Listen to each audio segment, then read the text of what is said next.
اگلا سوال ہے، اگر کوئی شخص جان بوجھ کر قرآن کے مصحف کی ترتیب سے الٹ صورت پڑھ لے، مثلا پہلی رکعت میں سورہ فلق اور دوسری رکعت میں سورہ کافرون، تو کیا اس کی نماز درست ہوگی؟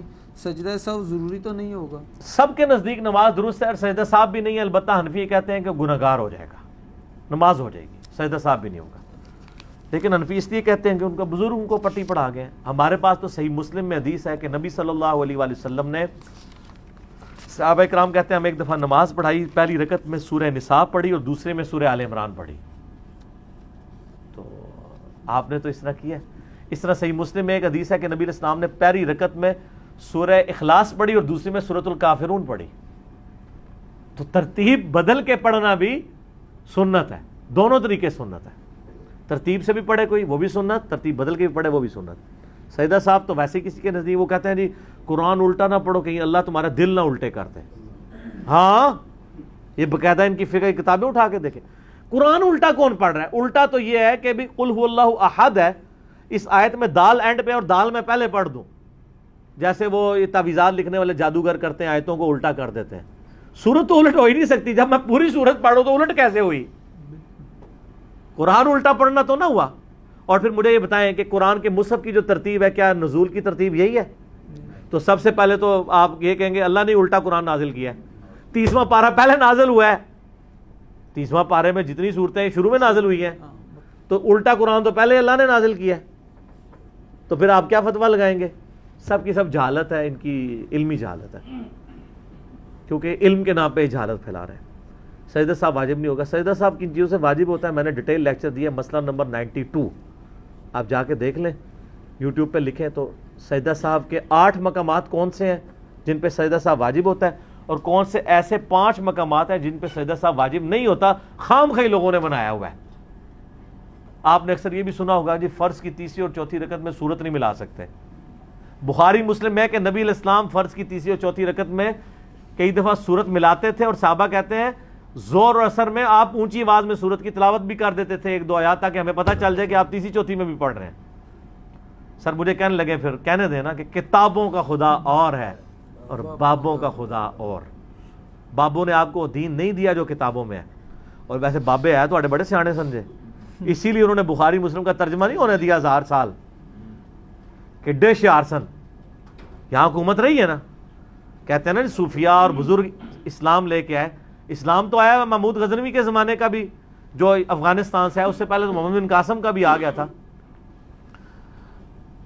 1000 سال تک کسی بزرگ نے بخاری کا ترجمہ کیا لوکل لینگویج میں؟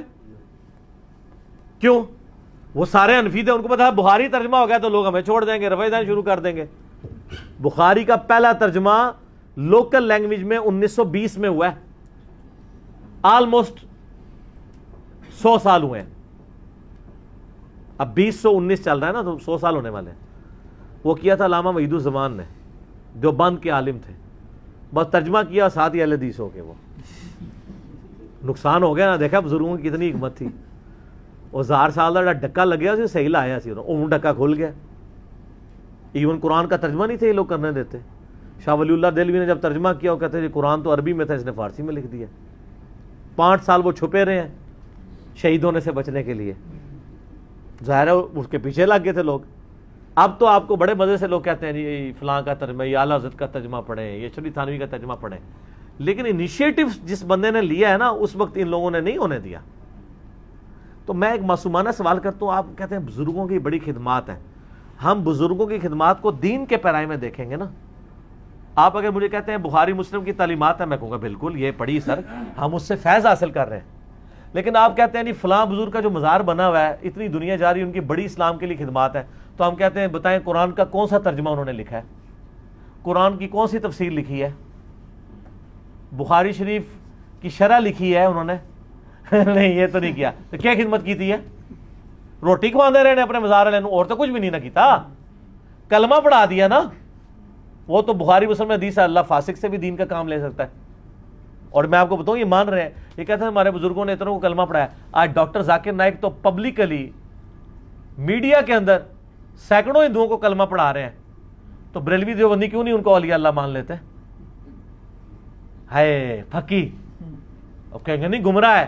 تو آپ کے باپے اگر کلمہ پڑھاتے رہے ہیں اور ان کو ہم ان کے عقیدوں کی بنیاد پہ گمراہ سمجھتے ہیں تو سر ناراض نہ ہویا کرو, بیماری تو ایک ہی ہے, اپنا ابا تو چنگا لگتا ہے. جب ہم کہتے ہیں کلمہ تو پڑھایا تھا لیکن عقائد میں خرابیاں دے کے گئے ہیں. میرا یوٹیوب پہ کلپ ہے, بالکل میں نے اس مسئلے کی انجینئرنگ کر دی ہے. انڈیا, پاکستان, بنگلہ دیش میں, برصغیر پاک و ہند میں کیا بزرگوں نے اسلام پھیلایا؟ تو میں نے بتایا کہ اسلام نہیں پھیلایا انہوں نے, اسلام نے ان کو قبول کیا. انہوں نے اگر اسلام کو قبول کیا ہوتا تو یہ بدعت ادھر جاری نہ کرتے. یہ فرق اسی لیے. تو اب دیکھ, لیکن اللہ کا شکر ہے کہ بزرگوں کی آنے والی نسلیں جو ہیں وہ کتاب و سنت پڑھ کے انورٹڈ کاموں میں گمراہ ہو رہی ہیں, یعنی ہدایت تک پہنچ رہی ہیں. جھوم جھوم کے کہہ رہی ہیں کہ نہ میں وابی نہ میں بابی, میں ہوں مسلم, علمی کتاب.